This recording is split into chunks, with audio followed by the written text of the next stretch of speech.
What's up, YouTube? We got another reaction. This your girl out there, Leah, and we is about to react to the odds of going pro using 40,000 marbles. So 40,000 marbles is crazy, but hey, we finna see which are the odds of you going pro if you play any professional sport, whether it's NFL, baseball, I guess, hockey, maybe basketball. What are the odds of you going pro in those sports? So let's see which sport is the hardest to go pro in. We're gonna find out. Let's get it. Let's go.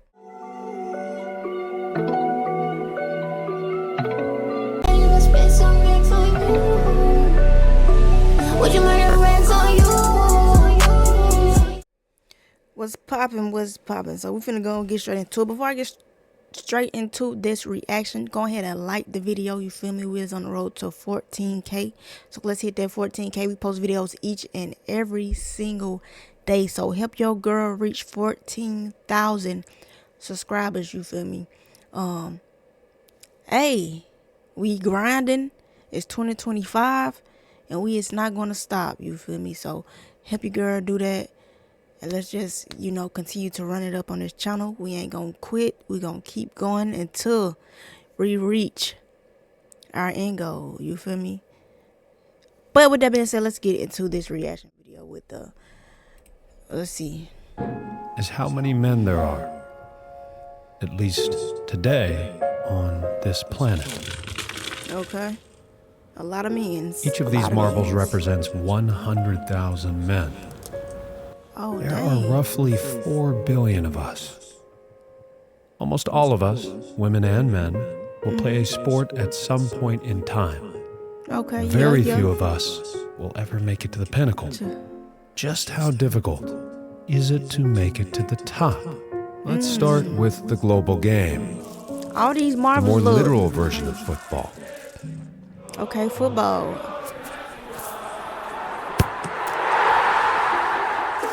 Perhaps the most challenging sport to evaluate, as many countries do not accurately track registrations.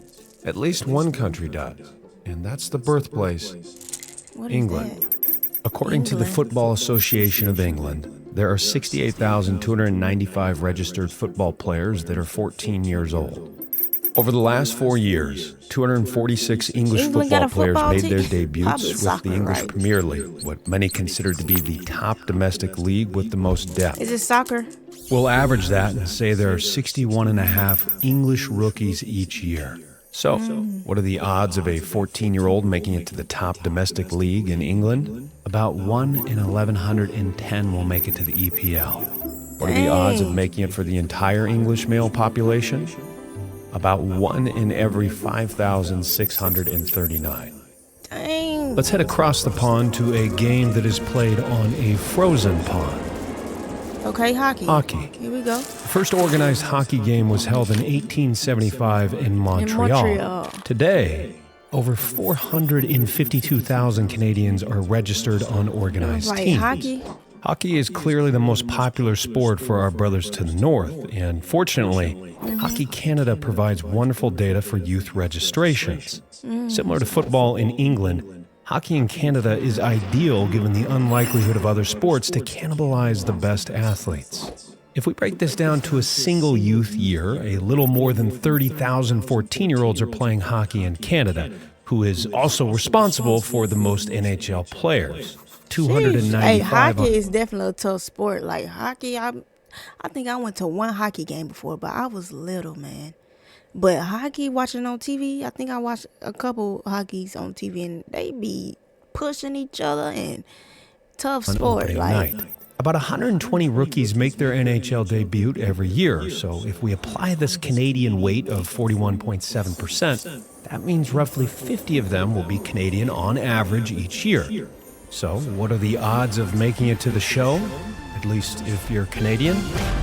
About 1 in 613 if you're playing youth hockey. If we look at all 14-year-old males, those odds are about 1 in every 4,371. How about America's pastime? Let's see what we got over here.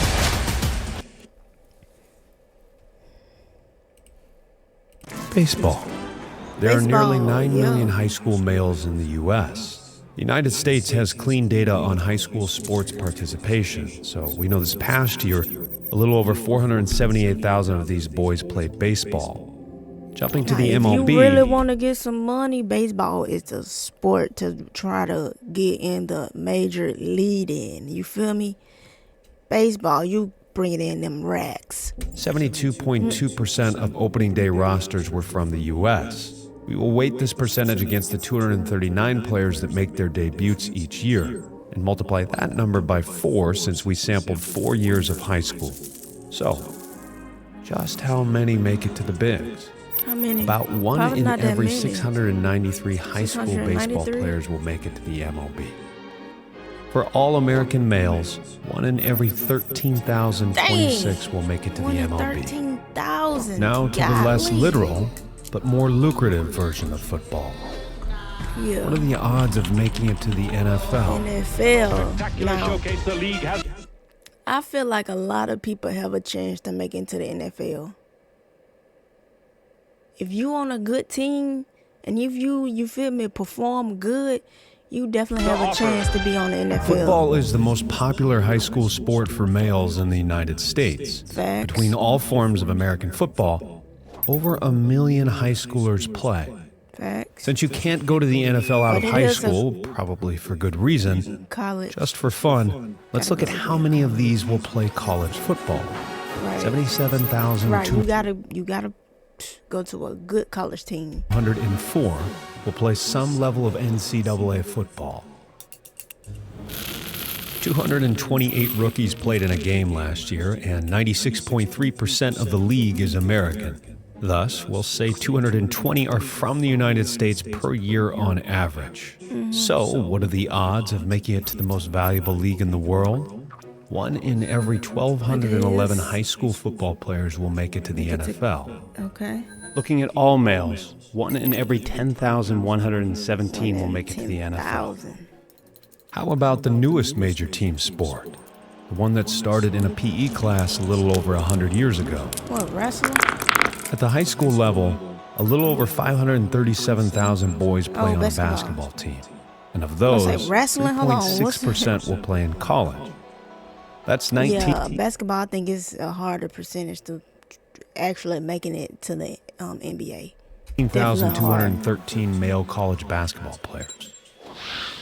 Each year, about 93 rookies will debut in the top basketball league, the NBA. On average, 71 of them will be Americans. So, I feel like you how gotta be difficult is it to real, make it to the real NBA? good. 1 in every 1,880 high school basketball players will make it to the NBA. For all males, 1 in every 31,450 will play in the NBA. Dang, see, it's a little chance anybody will get into the NBA. Like, yeah. Looking at all our sports, basketball If appears you to try be to the get most into the NBA, you gotta be LeBron James good. You gotta be Wemby good. Like, you gotta be that guy. challenging to make it to the top. Yeah. There is much to be learned from all of these games, but I believe we can learn perhaps the most from this last one, at least sociologically. And I want to show you why. And by the way, I put a lot of time, energy, and to understand That was a exactly video with one these marbles. person is playing basketball. In fact, one is even aware of it because he invented it. By 1898, the game has caught on a little bit, at least locally. The first professional league is formed, the NBL. 6 teams play on chicken-wired courts. The game is far from global. Canada is playing it recreationally, but these teams are composed of just local Americans. 1890. Throughout the next few decades, the professional leagues struggled to stay afloat, and eventually the NBL merges with the NBA. This was important, but what was far more important was something dramatic that happened. 2 inventions that would transform not just basketball, Bro, how long did it but take all him of to do this sports. video?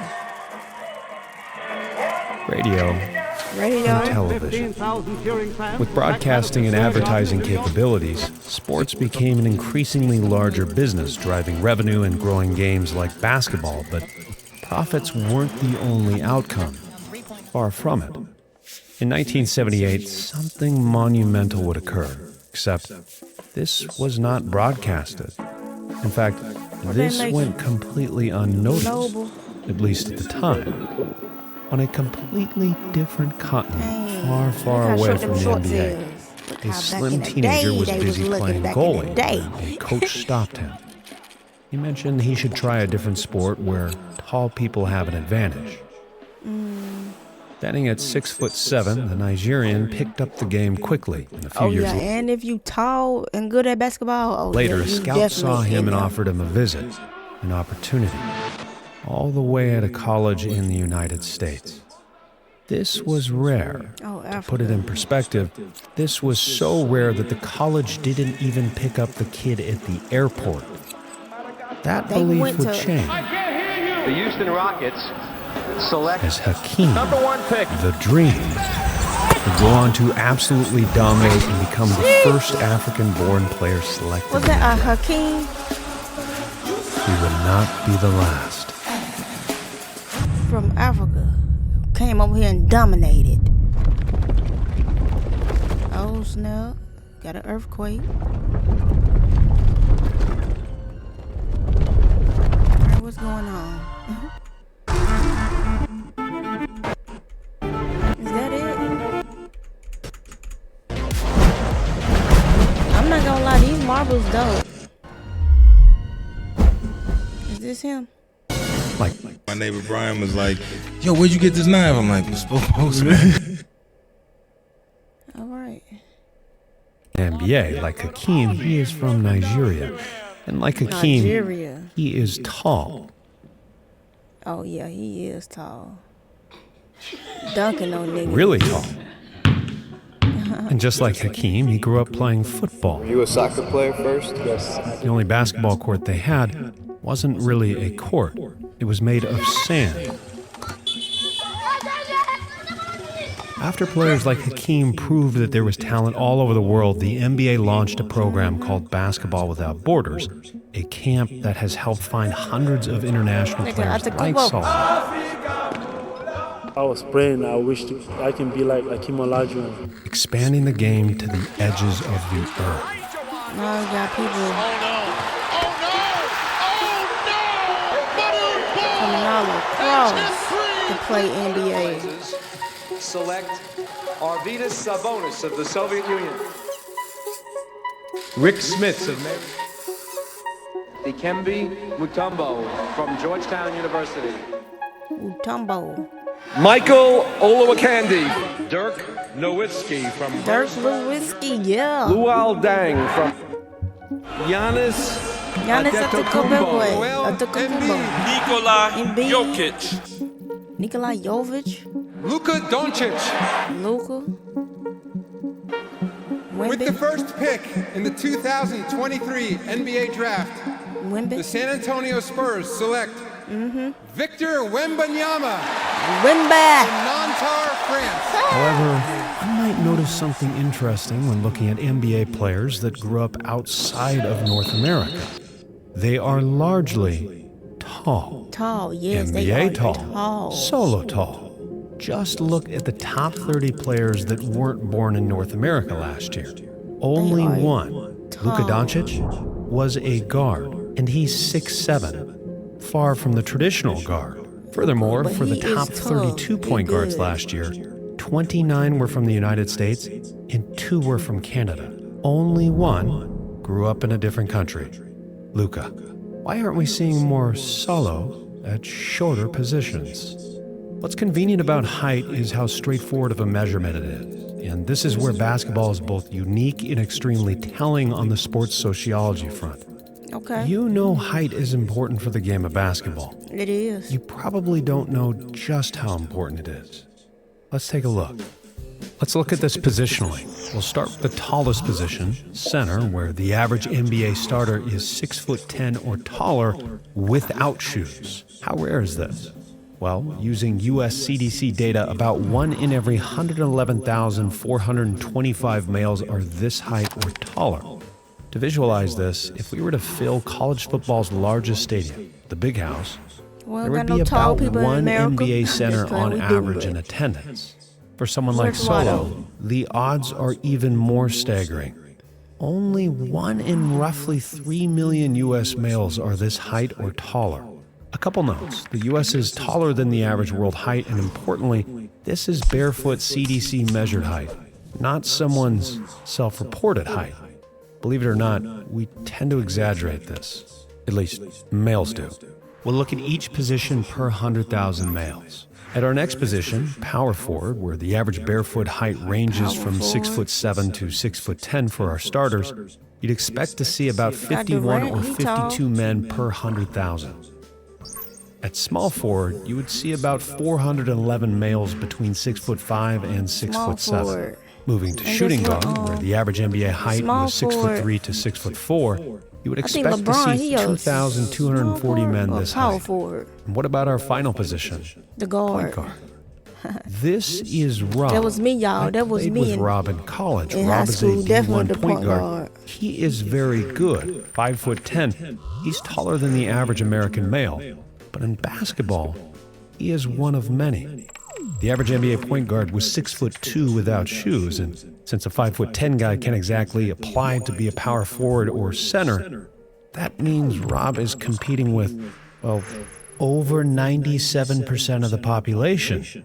Of the 100,000 on attendance at the Big House, 90 Okay, we're going to have the to. getting struck by lightning leads to an increase in variance. But this doesn't. Speed this up. In truth, you also need another trait, even more selective. Width, wingspan. You have to be long. If height is the first measurement an NBA scout is concerned with, Gotta have that the wingspan, second you feel me? Yeah. is a player's wings. The average male has a wingspan that is about 1 to 2% longer. Gotta have a great with withers or wingspan so you pool can of block them potential down shots. even further. Or You can shoot just see over it the in certain defender. players. Guys that get more deflections or just kind of dunk easier than the rest of us. All that, you feel me? And I idolize those that did. Yeah, you definitely gotta have the correct The odds body are only structure, against- the correct body type to definitely be in the NBA. They look at all that, your skills, your body type, your build. Is you tall? Do you got a long wingspan? All that. They look at all that, you feel me? But let's see what these say. Not gonna lie, the odds from playing a sport at high school level to going pro is better odds than I thought, to be honest. Look, baby, Michael, once you go, I wonder how many marbles you were lost in making this video, right? Removing the little marble TV bunny ears in the 2000 changing widescreen. You have absolutely no need to go that hard on the visuals. Hey, he did his thing with these marbles. I'm not gonna lie, this is very creative. Like, all these marbles, tough. But yo, like, comment, subscribe. Let me know what you guys think about this video, and I will catch you guys in the next video. Until then, peace. No, for real. Not tryna bitch, I told you.